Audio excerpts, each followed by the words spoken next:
Our first presenter is from Liaquat National Hospital, Dr. Asgher, a consultant anesthesiologist. He will speak on quality intrathecal anesthesia, causes reduction in perioperative morbidity and mortality. Dr. Asgher. Assalamu alaikum everyone. Thank you Dr. Kashif and thank you Healthasia for inviting me to talk here about the quality and this topic. So today we are actually discussing about obstetrics anesthesia. Our main prime topic is obstetrics. So my topic is quality of intrathecal anesthesia, which can reduce the morbidity and mortality. So starting with the history of intrathecal anesthesia, in July 1900, obstetrician Asgher, she actually introduced spinal cocaine to ameliorate the labor pain. And that was the first time when spinal anesthesia was actually started in obstetric patients. And then in 1902, Hopkins did the first C-section delivery under spinal anesthesia. Then things got progressive, and in 1923, first report of combined spinal epidural anesthesia was introduced.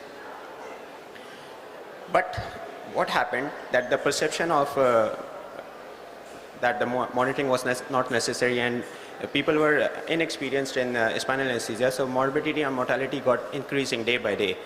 And it actually reached up to 1 in 139 patients.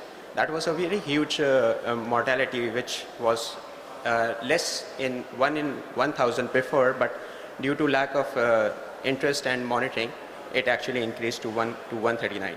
So people started cutting off from spinal anesthesia and they stopped doing spinal anesthesia for obstetric patients, and they stopped giving labor pain anesthesia for obstetrics. So that came a age in 1950 when that was a time it was called dark ages of obstetric anesthesia.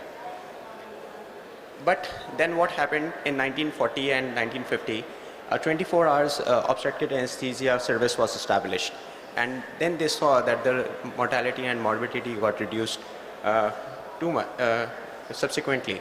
So it actually showed that the 20% reduction in mortality from general anesthesia was there in a spinal anesthesia. So in 1970, then again scientists discovered that there are opioid receptors present in the spinal cord. So people started introducing opioids with intrathecal administered local anesthetics. And then they saw that it could be actually beneficial to decrease the doses of local anesthetics and to actually decrease the adverse effects of spinal anesthesia, local anesthetic toxicities. And then came the concern of PTPH after that. And when the concern of PTPH came, then again there was an era where people actually decreased using spinal anesthesia and they were more concerned with the complication. So in 1951, Whitaker introduced this pencil point needles, which actually decreased the incidence of PTPH. There is an estimated, this is a Pakistan study survey done in 2003 by, it was published in Ayub Medical College, that 30,000 women die each year due to pregnancy-related causes. And there are 500 maternal deaths per 100,000 live births. But this fatality was decreasing day by day due to advancement and more recent researches. So what are the complications associated with intrathecal? Why are we so worried about intrathecal anesthesia in obstetric patients? First of all, I would say anxiety is one most concern of females. Whenever we ask them for that we will put a needle into your vertebral column or into your spine, they are so anxious about that. Patient positioning is difficult in obstetric patients. Hypotension is remarkable. There's nausea, vomiting, backache, high spinal, total spinal, and posterior puncture headache, which is very common in obstetric patients. Shivering, neurological complications, hearing, infective, even cardiac arrest are sometimes seen due to total spinal or high spinal. And the one most concern is the anesthetic failure. In spinal anesthesia, there is a chance that there will be an anesthetic failure and you will need to decide whether you want to proceed with general anesthesia or you want to give spinal anesthesia. So what is quality in terms of obstetrics, intrathecal anesthesia? The answer is very simple. The patient, safety of the patient is the prime target, and to provide adequate surgical anesthesia and perioperative analgesia with least possible side effects. I would say that would be the quality which we are actually looking for. So how can we achieve this in our setting? Proper counseling of the patient, adequate sterilization, aseptic measures, large bore IV cannulas. I think everybody knows about this practice. Preload, co-load, choice of needle, what needle we need to choose for the patient. Exposure, proper positioning, hip wedge, right dose and volume for different scenarios. The dose of the anesthetics. As Dr. Tipu Sultan used to say, tailored anesthesia for patients. Every patient is different, and we need to decide what kind of anesthesia we need to give to that patient for safety and for quality. Adjuvants with local anesthetics.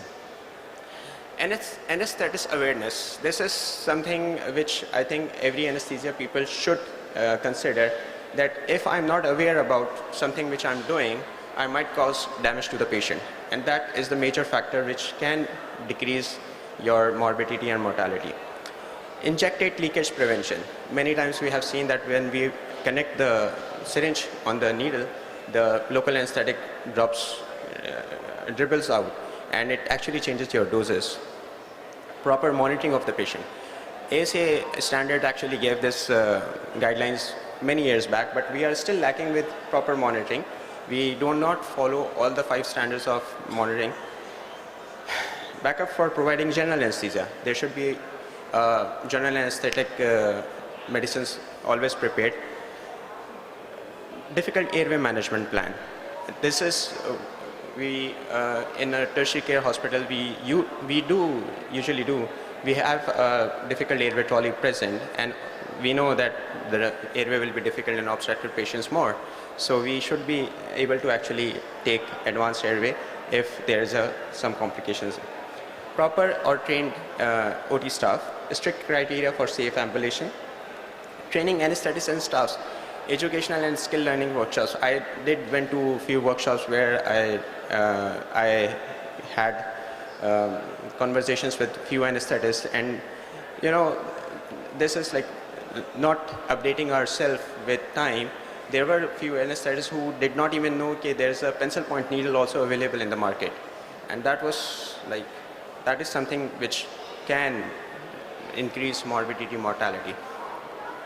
Now, many experiments and studies have been done, and there are many safe methods described for intrathecal anesthesia, but none could be concluded the best method. So, as I said earlier, that it should be a tailored anesthesia. What is your patient? What is the kind of anesthesia you want to provide? What is the scenario of the case? And that is how you can actually reduce your morbidity. Variation of techniques and resources available make it impossible to use the single method for being safe. That combination of different drugs in intrathecal block may also decrease the adverse effects of your anesthesia. Now, what's new in obstetrical anesthesia? Patient-controlled epidural anesthesia is coming into advancement. Continuous epidural infusions we are using for labor epidurals. Combined spinal anesthesia to decrease your anesthetic doses. And ultrasound-guided neuroaxial blocks for decreasing the chances of failed blocks. Combination of drugs with local anesthetics. This is very much researched and studied these days, but we do lack a lot of recent new drugs. So we have limited choices of drugs which we can use with intrathecal anesthesia. Enhanced recovery program. I think this is something which every post-operative patient should go through, and that has shown to decrease your perioperative morbidity and mortality. So to conclude, the world has come far enough to actually prove that intrathecal anesthesia was safe for obstetrics patient, but there is still room to discover new modalities where not a single mother or child is compromised. But for us, as a developing country, emphasis on providing basic anesthesia care to every mother and child in rural and urban areas should be our prime target.